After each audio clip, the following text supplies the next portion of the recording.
It's 5 employees there. There are 2 bathrooms on the site.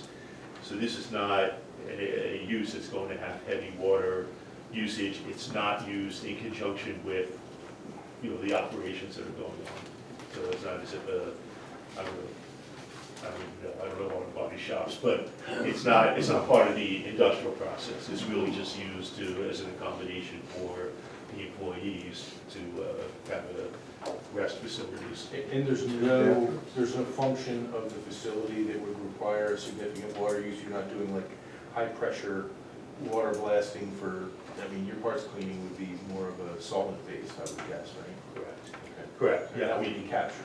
They wouldn't want to use high pressure water on a Right. valuable Well, fire. yeah. So, And then there's, and there's no stripping, by the way, because that question came up, stripping paint or something like that. That does not happen here. That would occur off-site for any car that needs that. That's entirely separate operation. There's only 2 bathrooms on site? I'm sorry? 2 bathrooms, you said? 2 bathrooms. So, each there building. was, I think there was a question raised, because there's the house that's remaining as a dwelling, are there gonna be 2 septics, or is it gonna be a combined septic system? How's that? The idea was just one septic system. Okay. The one for the house now is going to be abandoned. We don't even think it's a septic system, it may be just a cesspool.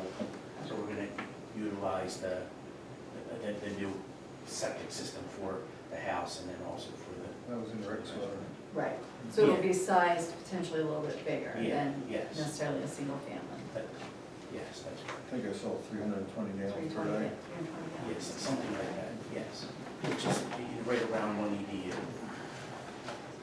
and the other thing to keep in mind too is if they don't have evening hours, a normal residence would be using the bathroom in the evening as well. So although there's 5 or 6 there, that's part of the sewage planning as far as, when it's a local assignment, so. Skipping down.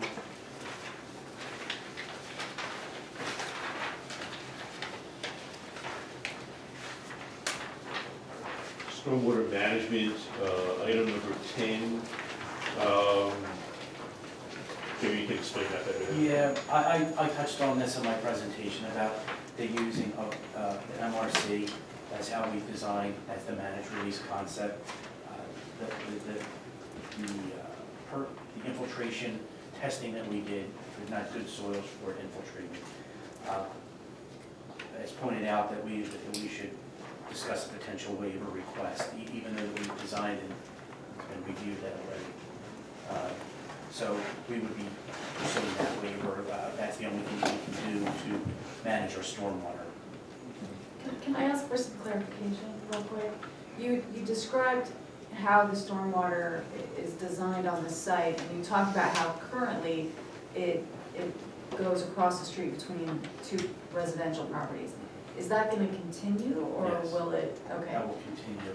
will the flow be the same, Decreased. less? It will be decreased? Yeah, that's actually where the point of interest would be, wherever the concentrated flow leaves the site.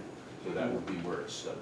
Water from the back corner basin where you said you're doing the sand, and where's the water go once it makes So- that? So this basin is like a U shape. Okay, okay. And then there's an outlet pipe that then will, after the water's stored and managed and slowed down, it then would be discharged back into the swale. And then when the swale alongside the road is what the water goes through the pipe and it's under the road. And so we would be discharging into that swale. And again, at a less than what it is today, after all the improvements. I know in the past, the neighbors have expressed concern that they've had stormwater problems from the current runoff from the property. I'm one of those Comes across. neighbors, I can show you. Okay. Can I? Sure. Okay. Sorry, hi, my name's Tom. This is my property here. We experience a lot of backup here, so I'm wondering, what's gonna be changed, is gonna be more efficient about that? So the water backs up the swale along Perkins Road going toward Big Road. across from you, right, or on your side? Yeah, everything kind of dumps into my property, and then back behind, and then, In the backyards. yeah, into the backyards, yeah. So you're saying it's gonna be better this way, so I'm just wondering, is it because the retention pond is gonna be able to Yeah. absorb more of that, or? So it's going to detain more of our runoff. Okay, Uh, but everything essentially is coming my way, Yeah, everything right? comes down here. Obviously, this is a state road, it's already paved. Mhm. There's water that comes off the highway now. We're not contributing to that. I mean, Our plan focuses on what we're doing on our site and controlling our stormwater to a pre-developed, meaning less than what it is today. So if there is other problems with the swale, where the swale backs up, one of the things that we could look at is, again, it's a PennDOT, we could approach them, ask them, has the pipe that's under the road here been maintained? Is it functioning? Is it clogged? Do they clean that out? That swale's in the PennDOT right away. There's a guide rail there, and so there's part of that drainage that's part of the highway program, and then there's part of the drainage that's our site. Our job is to manage and control our site, but certainly, we're gonna look at that because we want it to work. So if you're experiencing, or saying that swale on the road is just filling up. well, it's a Sometimes, discussion, yeah. we could have with PennDOT, just to make sure that they're maintaining it properly. Okay, but you're saying it's gonna be better, it's gonna be more efficient and better? Yeah, our site will be, right now it's absent of any stormwater, right? It's just a field Well, there's a huge drainage on the other side that flows into my yard too. on the other side of this. on Yeah, this side. there's a huge drainage on the other side of our Youngville Road, and Okay. it comes in too. I'm sorry, when you say other side, you mean on the property for development? Yes. Yeah, there's that big, Yes, long ditch, right, yes, okay, that's directly like right. across from mine. So you'll So that be would be holding controlled. back your water from that ditch so that it will enter the ditch slower during a storm. So then the question is, how much of the water in that ditch is from this property That's what I'm versus hearing, so I'm elsewhere? just trying to understand, Yeah. why is it gonna be better, why is it more efficient, when it seems like a lot more water's gonna be Right. coming my way? So it's hard to say, right, how much better, because you don't really have a sense of how much of that water in the ditch is from your property versus elsewhere. Is that fair? Yeah, I mean, there's water that's coming Thank you. on the road, yes. All I can say is that with the study that we do and the drainage area that we look at for our point of interest, which is where we discharge, we're taking our site. And some of the, even a little bit of what's behind us is relatively flat, and managing that. So that's what our plan is, to manage the stormwater. We'll look, again, we would look at that swale, and make sure that it's, that it's emptying, make sure that it's that, again, it could be a function of the pipe that's under the road, if it's got leaves in it, if it's not maintained, PennDOT doesn't flush it, then the swale fills up, and then the water just fills up to the top. So it partially could be a maintenance issue, but what I'm saying is, our stormwater design will alleviate and control what comes off of our property before it gets into that swale. Can I ask one more question about some, am I interrupting? I Go ahead. don't. You mentioned, I was here at the first meeting, we were talking about stripping cars and things like that, and one of the main concerns was lead getting into the water, and you were saying that they're not That able won't to be do that distributed at all. cars on this site. Okay, okay. Is there some way that's gonna be managed and made sure that that's not happening? I'm hearing that we're gonna put that as a condition, Okay. potentially. Okay, I think the planning commission will likely recommend that as a condition of approval, okay. so that it would be in writing. And, then if there was any indication that that was happening, then it would give the township an opportunity to investigate. Thank you. Yes, sir. The manager spoke, our neighbor, we had the same problem.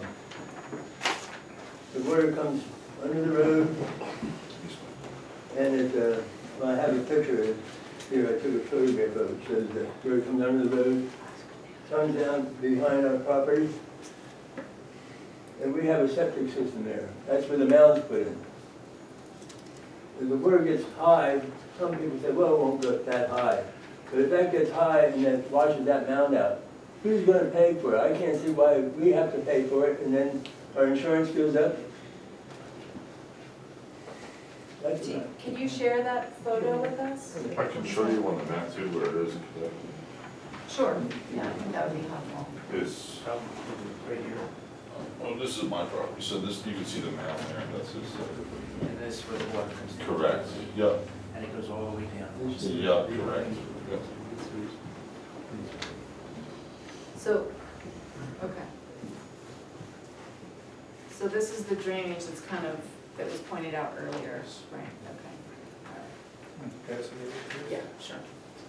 Yeah, I wrote down here, this is what I read last time. It said, His job is to maintain this ditch. The swell. I keep it cut, the neighbors keep it cut, and then it goes down and follow the old, I guess the stream bed, and it's just all overgrown. The water, well, I can read this here. Designer of your property planning to extend the water down through our property. Is he thinking out of sight, out of mind? The water then flows through people's yards and has very little place to go. The area it flows through is overgrown and clogged up and doesn't move on like it's supposed to.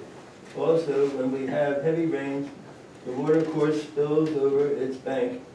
Then the water covers our exit pipe for our rain spouts and cellar pump, sump pump. The sump pump has to work hard to keep the water out of our cellar. We are on our second sump pump in 5 years. To make matters worse, the high water gets close to one end of our septic mound. So what happens, starts washing that out. Who's responsible, the township, is that waterway, The or? way I've understood this evening is that they will not be adding to that problem, in fact, they'll be helping it. Now, if PennDOT isn't maintaining the swale on Perkins Road and the pipe going under Perkins Road, and whoever has to maintain the ditch behind your property, that's gonna be another situation that has to be answered. But as far as the water coming off of this site, it's actually gonna be better than what it is now. Well, that's what we're told, but I'm asking you how, so how is that going? So they're gonna have a controlled release. They're gonna hold back the water. What happens if that doesn't happen?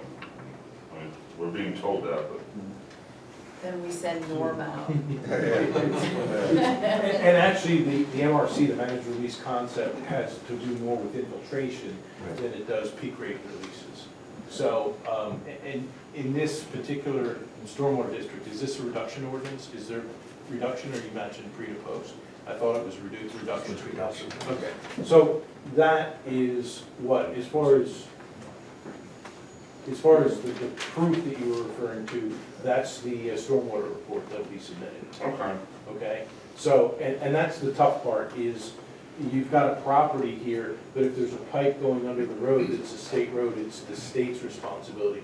They're responsible, and when I mentioned before the point of interest, the point of interest is where the flow exits their property, and in this particular case, there's an existing pipe under the road.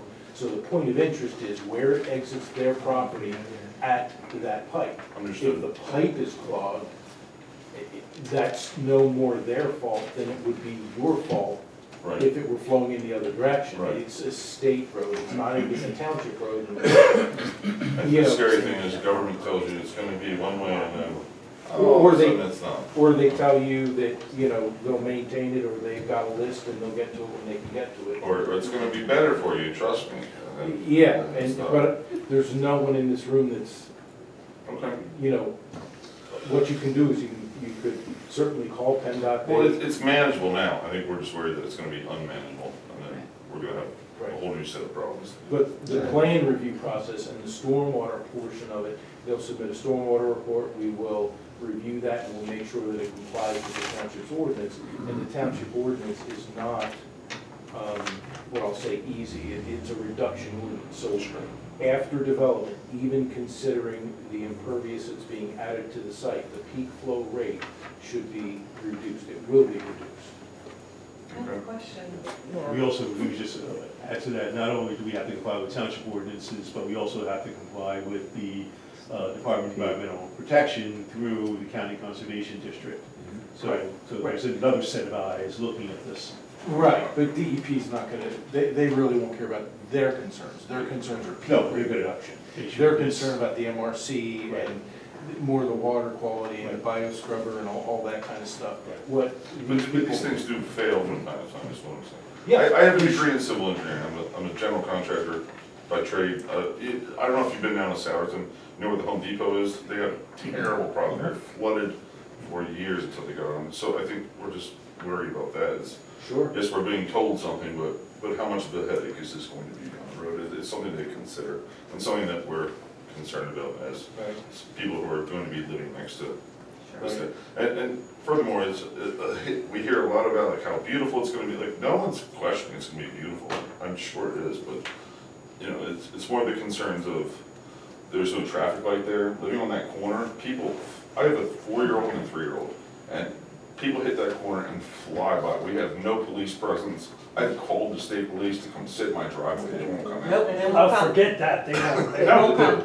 I mean, and now we're gonna have car shows there, and you're telling me that it's gonna be safer, and people aren't gonna be flying up and down the road more than they are now. I mean, these are the real concerns that we have, and, you know, stuff that I wish you guys would take into consideration.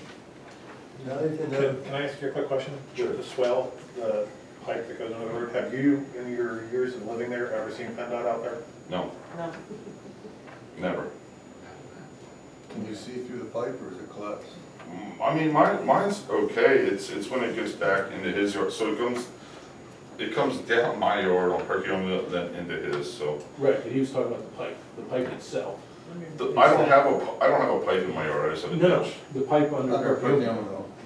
I haven't looked at it. Right, but no. that's not the pipe. We're talking, pipe, what's the pipe there that comes in the roof? I haven't looked at it myself. Can't see it. Yeah, they can't see the picture. But I don't even know who, if the mound starts washing out, who do we go after to pay for the damage? Because it's open from the road down, and who gets stuck with the bill? Somebody should be maintaining that ditch. Make sure that the water's going through it. Is that something we should reach out to PennDOT about? If there's a drainage easement back when that was created, then PennDOT could do that. I don't know if there would be. Yeah. There is any kind of thing. forget it. If you don't get an answer from More than likely, PennDOT- if it's relatively level, you probably have sediment that's building up in there, which is gonna make that worse. But again, it's not terrible now, I think we're just worried that it could get worse. Well, take a walk in it, if you find that it's soft and there's sediment that's building up, I mean, that's natural. Whenever you get a flow condition and the velocity slows down, things settle out and it'll build up. Yeah, right. build up, And it wouldn't hurt to ask, The capacity in the swale. it wouldn't hurt to ask PennDOT, is that their responsibility? If you don't get any answer, then go to your state rep. I'll forget asking right? No, but sometimes your state rep can get answers where you can't. That's their job. Yes, ma'am. My question was, is the water management,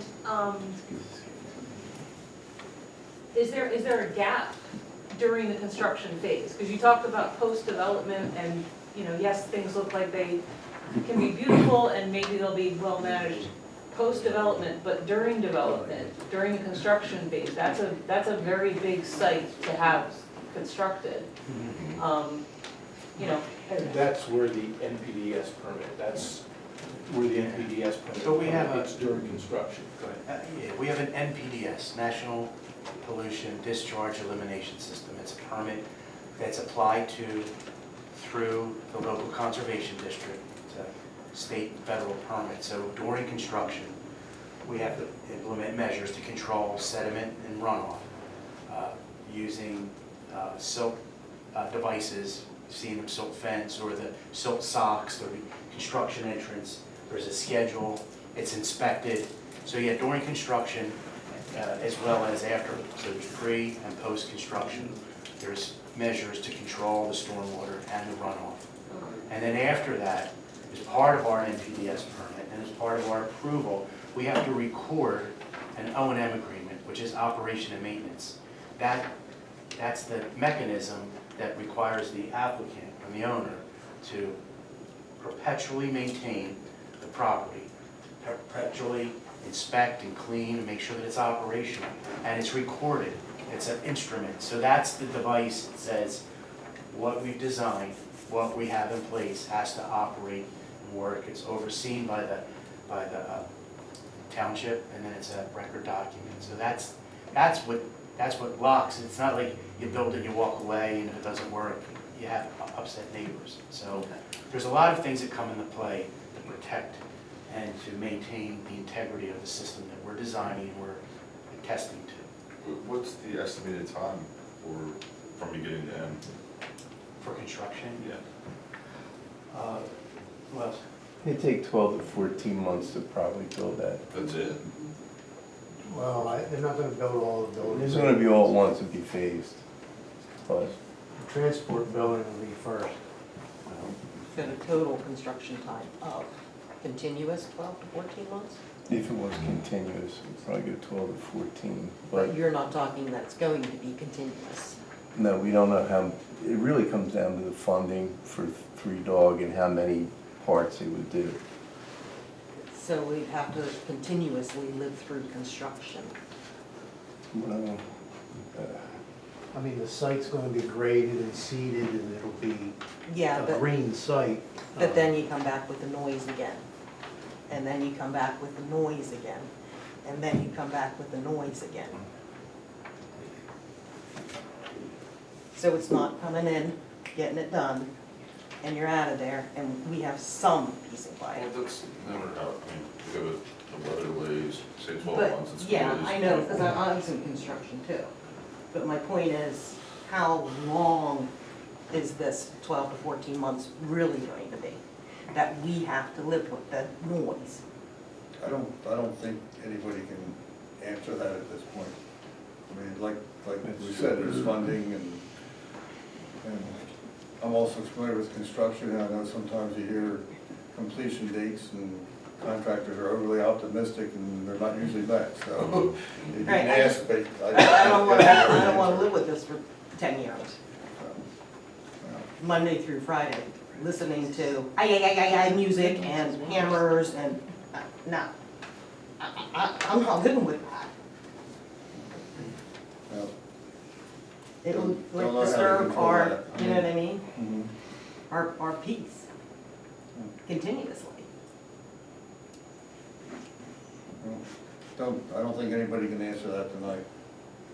Okay, thank you. Yeah. Mhm. Okay, so continuing on, under stormwater, item 17 and 18 deal with issues of. Just real quick, the plantings will be put in before construction, right? So there will be some barriers to sound once all the trees are put in and so forth, and burns. One housekeeping matter, Trish, do we know the names of the three neighbors? They should be in the minutes, their names. If we don't, I just heard this gentleman say his name was Donald. Yeah. Do we know his last name? It's like DITZ. Well, we have everyone signed in. I'm signing last year, Okay, so I I just forgot. want to be sure that they're identified. Yeah.